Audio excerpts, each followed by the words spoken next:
Hello, it's Monday, April the 20th. The word for you today, a devotional. It's entitled Keep Running. Keep Running. Out of the book of Habakkuk, chapter 3, verse 2. He says, Lord, I have heard of your fame. I stand in awe of your deeds, O Lord. Renew them in our day. In our time, make them known. In wrath, remember mercy. Habakkuk has some questions for God, and God answers them.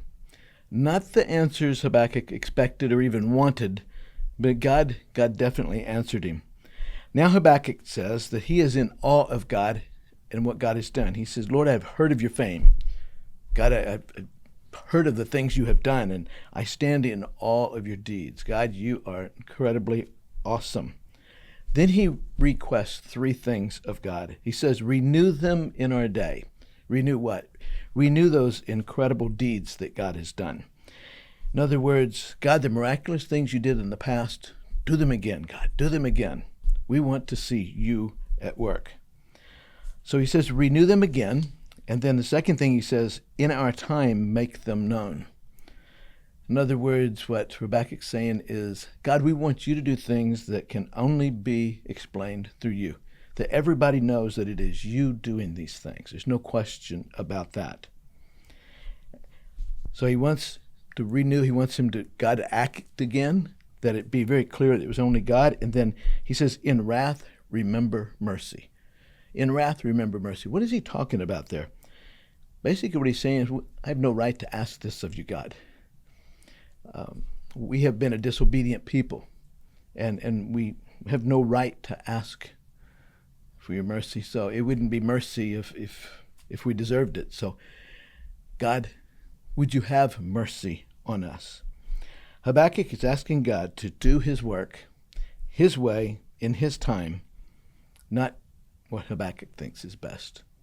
And we too, we want to see God at work today. We want to see God doing things that only God can only be explained through God. What keeps you going? What keeps you going? Is it hope and trust that God will keep doing the amazing things that he does? There was a lady named Alida.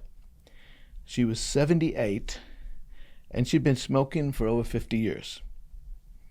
For 50 years, she had tried to give up smoking. She had tried patches. She tried all kinds of things to quit smoking, and she never could until recently.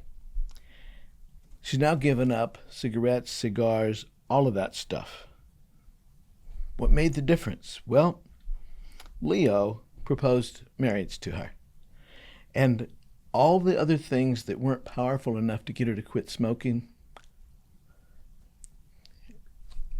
he proposed marriage on the condition that she quit smoking. And love was strong enough